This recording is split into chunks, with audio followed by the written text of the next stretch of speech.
One forgotten drawer can hold 20 years of memories and 20 years of dust.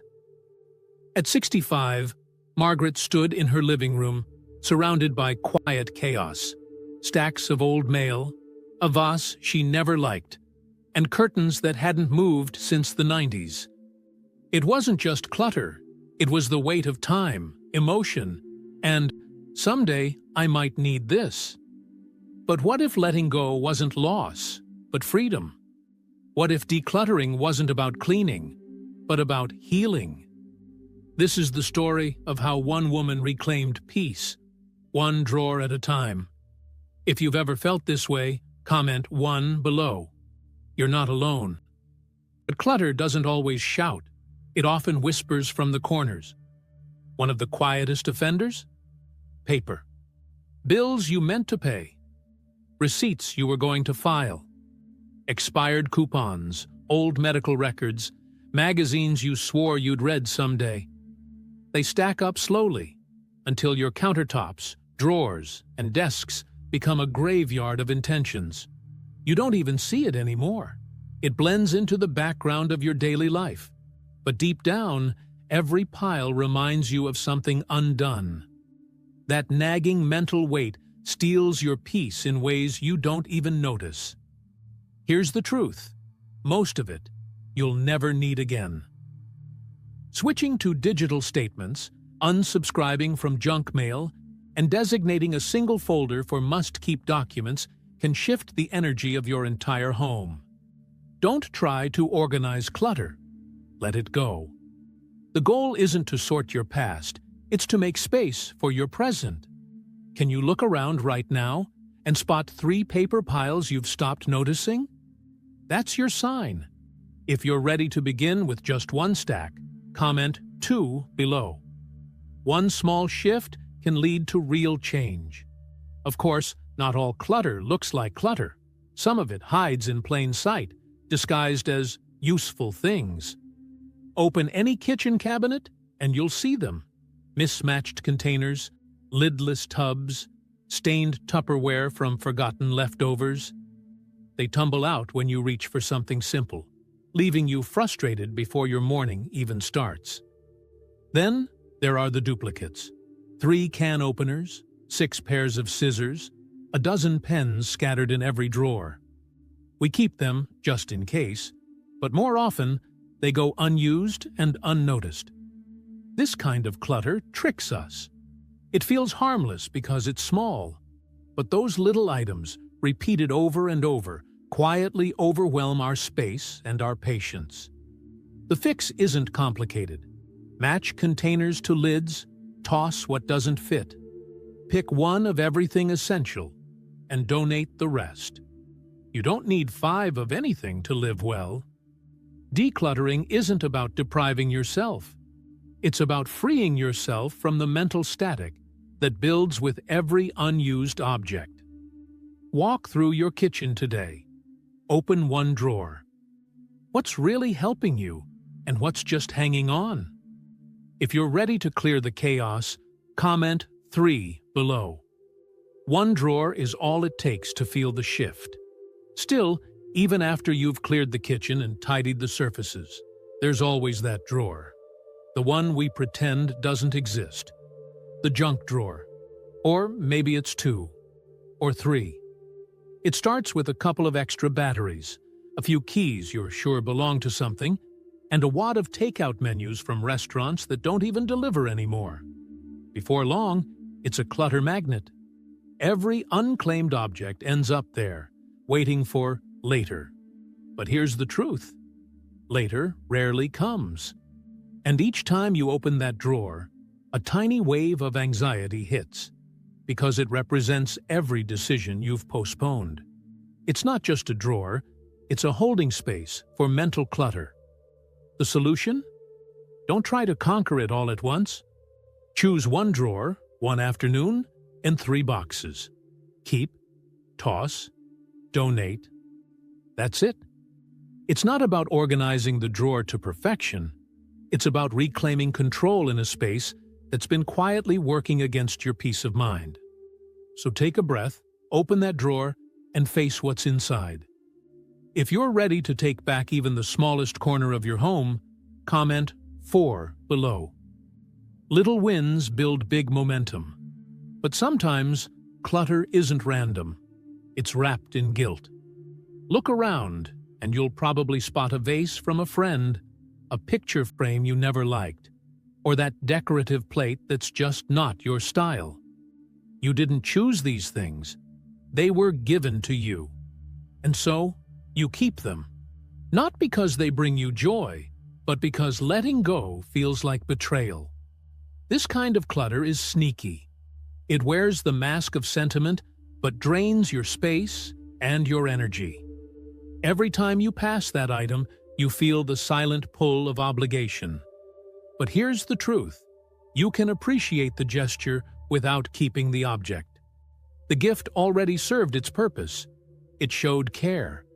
And now, it's okay to release it. Someone else might truly love that item.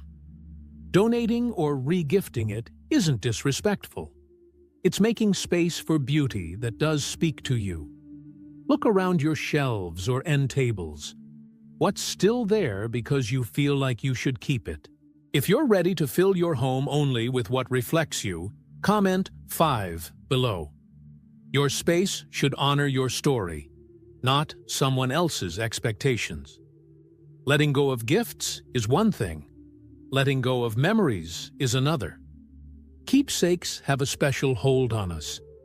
They remind us of weddings, birthdays, travels, and people we love. Over time, though, they multiply, lining every shelf, filling every drawer, tucked in boxes we rarely open but can't bear to part with. And without realizing it, our homes begin to feel more like museums than places to breathe. Memories are sacred, but they don't need to take up every corner. You don't have to throw them all away. Instead, choose a few that truly spark joy. Create a memory box. Digitize photos. Rotate items instead of displaying them all at once. Your space should celebrate your life, not be buried beneath it. And remember, the people and moments that matter most don't live inside trinkets. They live inside you. Take a moment to scan your shelves. Is there something you've kept out of habit, not happiness? If you're ready to make room for the present without losing the past, comment 6 below. You deserve a home that holds meaning, not just mementos. Of course, not all memories sit on shelves. Some hang in closets. Step into yours, and you might find rows of outfits tied to different versions of yourself. A blazer from your working years. A dress worn once to a wedding. Jeans that haven't fit in a decade. We hold on to clothes not because we'll wear them again, but because of who we were when we did. But here's the hard truth. A full closet doesn't mean a full life. In fact, it can be the opposite. When every hanger is a maybe or a memory, getting dressed becomes exhausting. And worse, it tricks us into thinking we have nothing to wear. Your wardrobe should serve who you are now, not who you used to be. Start by pulling out anything you haven't worn in the past year. Be honest. Be kind. Keep one piece if it truly matters, and let the rest find a new home where it's needed. Today, open your closet, not just to clean it, but to reclaim your sense of self. If you're ready to dress for the life you're living, not the one you've left, comment 7 below. You deserve ease every single morning.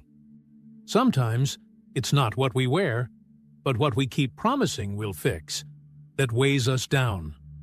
Look around your home. Is there a lamp you meant to repair?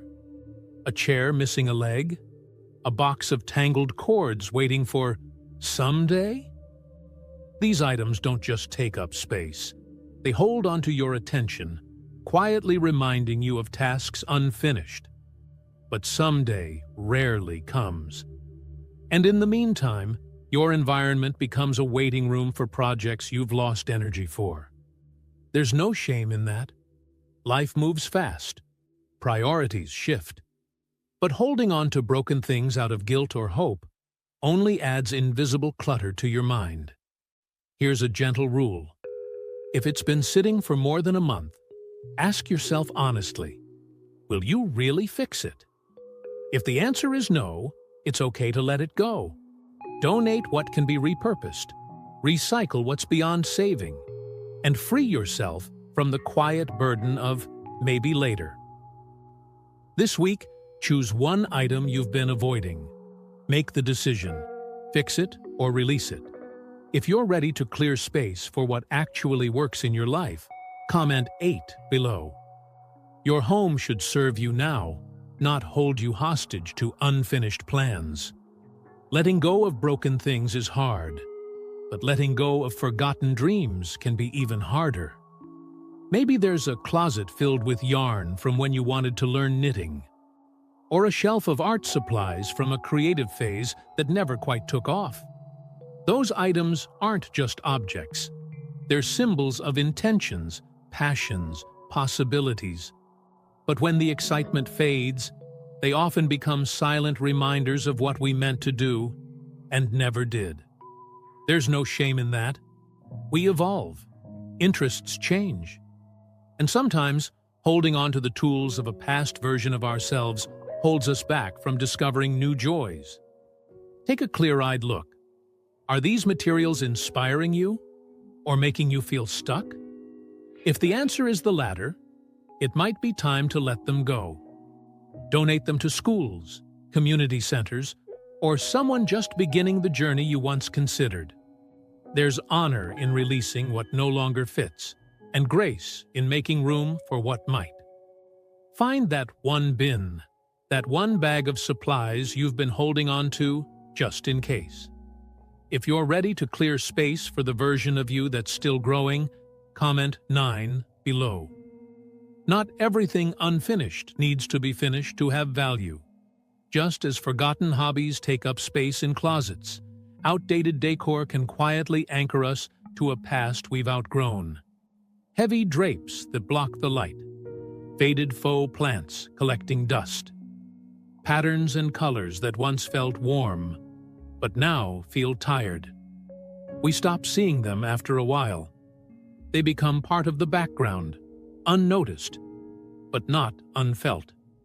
Your surroundings affect your mood more than you realize.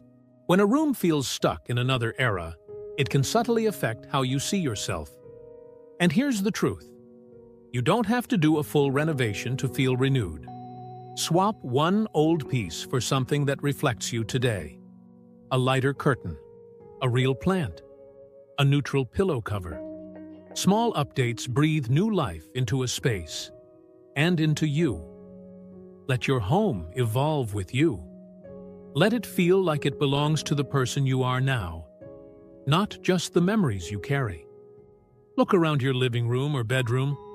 What stayed the same for too long simply because it's always been there? If you're ready to refresh your space without erasing your story, comment 10 below. Change doesn't have to be big to feel like a breakthrough.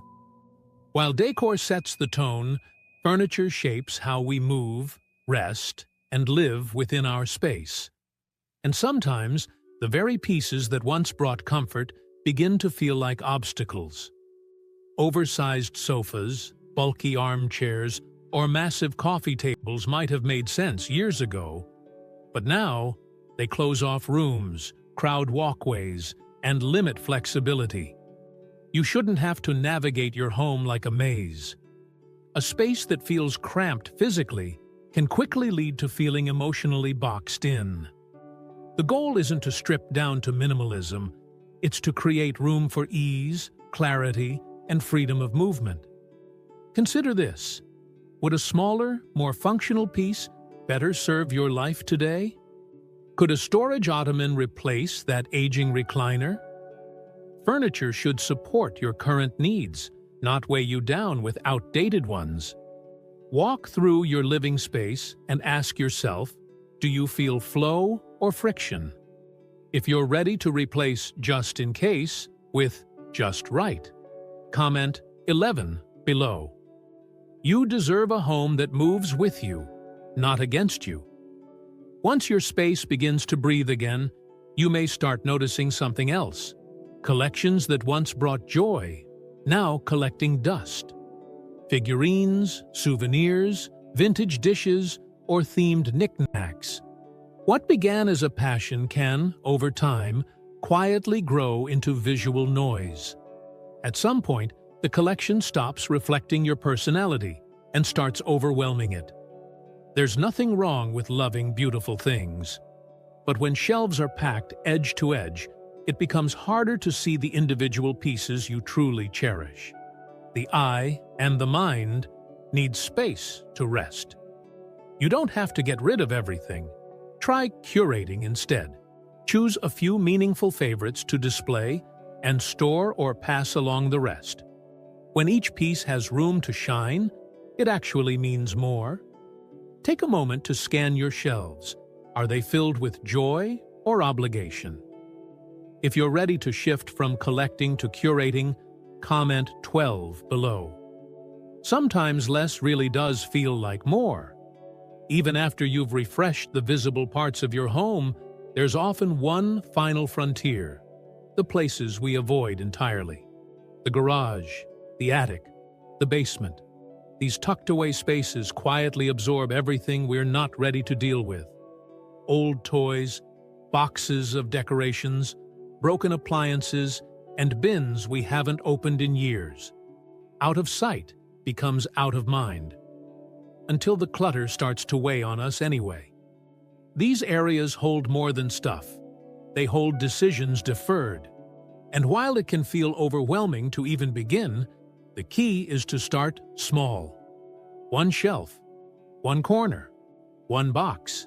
You don't need to clear it all at once. But every item you let go of is one step toward reclaiming space. Not just physically, but emotionally. Your storage spaces should serve your life, not store your past. Take a breath and open that door. What's waiting behind it is not just clutter, but possibility. If you're ready to clear what's been silently building up for years, comment 13 below. The piece that follows is worth every minute. Decluttering isn't just about clearing space. It's about clearing weight you didn't even know you were carrying. Each pile of paper, each forgotten drawer, each item you've been meaning to deal with, these aren't just physical objects. They're tied to time, memory, guilt, and hope. But when you begin letting go, something unexpected happens. Your home begins to feel lighter, and so do you. Because this isn't about perfection. It's not about having the tidiest house on the block. It's about honoring who you are now. It's about creating a space that supports your peace, reflects your values, and allows you to breathe. You deserve a home that feels like a sanctuary, not a storage unit. You deserve beauty, warmth, and calm. Not because you've earned it through struggle, but simply because you're worthy of it. If this message resonated with you, take that as a sign you're ready. Ready for simplicity, ready for peace, ready to reclaim your space and yourself. If this story inspired you, like the video, share it with someone who needs it, and don't forget to subscribe for more stories that help you live lighter, live freer, and live fully, right where you are. This audio is made with Audio Toolkit for Windows Store. Download